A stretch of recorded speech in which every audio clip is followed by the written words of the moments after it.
Hello, everyone. Welcome to Monday, March 31st market opening bell. Let's start with U.S. stocks due to weak economic data reflecting a sharp decline in consumer spending power and confidence, coupled with persistently high inflation. U.S. stocks saw a significant drop last Friday. The three major indexes closed near their daily lows, marking three consecutive days of declines.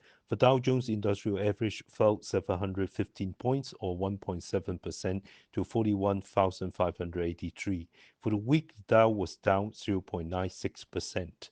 The S&P 500 dropped 112 points or 2% to 5,580, with a weekly decline of 1.5%.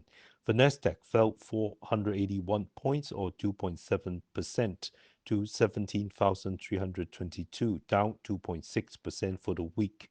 The Magnificent Seven tech index dropped 2.9% last week. Tesla closed down 3.5% on Friday. Nvidia fell 1.6%, Alphabet slumped 4.9%, while Meta and Amazon both declined 4.3%, with Amazon being the worst performing Dow component. On the economic data front, the February personal consumption expenditures price index rose 2.5% year over year, matching January's increase and aligning with expectations. However, the core PCE excluding food and energy rose to 2.8%, surpassing the market's expectation of maintaining January's 2.7%. Amid growing concerns over tariffs, the University of Michigan's Consumer Sentiment Index for March fell to 57, a more than two-year low, down from 64.7 in February and below the preliminary reading of 57.9. Consumers now expect annual inflation over the next 5 to 10 years to reach 4.1%, the highest since February 1993, up from a preliminary 3.9%. One-year inflation expectations hit 5%, the highest since 2022. This week's upcoming data includes the March ISM manufacturing and non-manufacturing indexes, factory orders, and employment-related figures such as non-farm payrolls, job openings, and challenger layoffs. Beyond the data, attention is also on the US this week as tariff measures are set to intensify. These include announcing details of retaliatory tariffs, imposing import duties on Canadian and Mexican goods, levying secondary tariffs on buyers of Venezuelan oil, and increasing auto tariffs.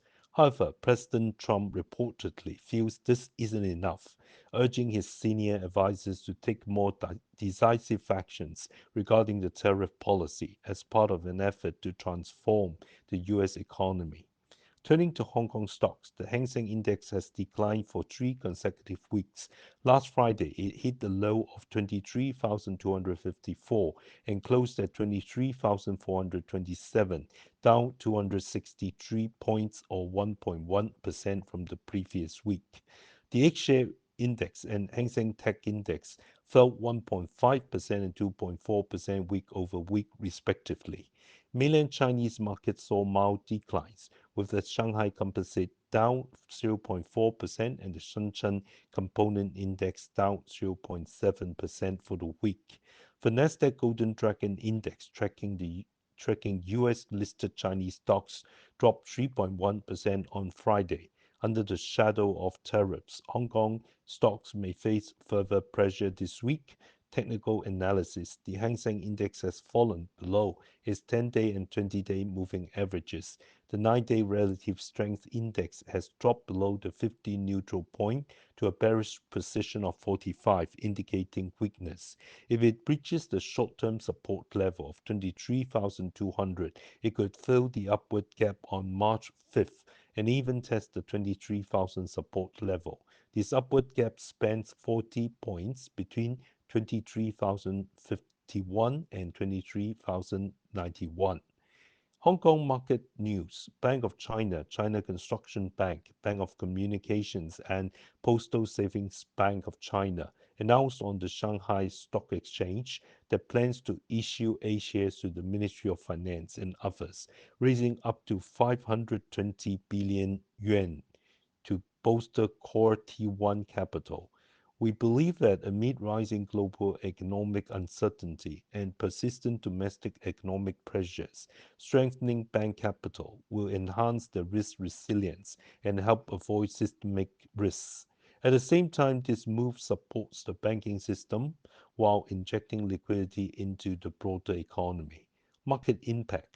Since the issuance is subscribed by the Ministry of Finance, it does not dilute existing circulating shares. Additionally, the long-term capital injection is seen as an endorsement of the bank's long-term value, potentially boosting market confidence and driving bank stock prices higher. Our stock pick today is BeiGene, stock code 6160. BeiGene achieved robust growth in 2024, with full-year global revenue reaching 3.8 billion US dollars, a 55% increase compared to the previous year. The gross margin from product sales improved from 83.2% in the prior year to 85.5%. GAAP operating losses narrowed, and non-GAAP operating profit turned positive for the year, largely driven by the continued success of the group's flagship hematology product, Brukinsa.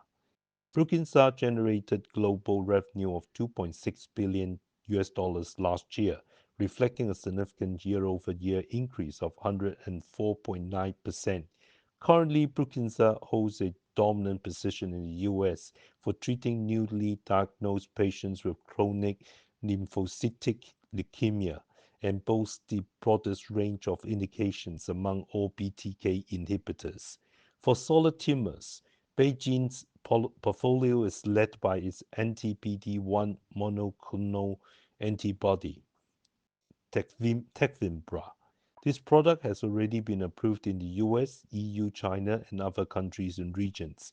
The group plans to expand Tecvibra's global reach through ongoing regulatory submissions and approvals. Additionally, BeiGene is developing a high-concentration subcutaneous formulation of Tecvibra, which it believes will be competitive in the global market. With Tecvibra and other potential best-in-class solid tumor pipeline candidates, the group is well positioned to establish its solid tumor business and provide patients with innovative therapies and combination treatments.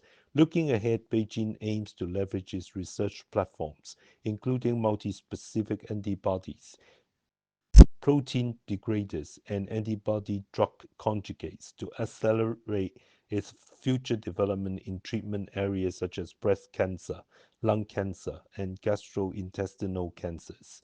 The year 2025 is expected to be a pivotal turning point for the group, with projections to achieve positive operating profit and operating cash flow under US generally accepted accounting principles.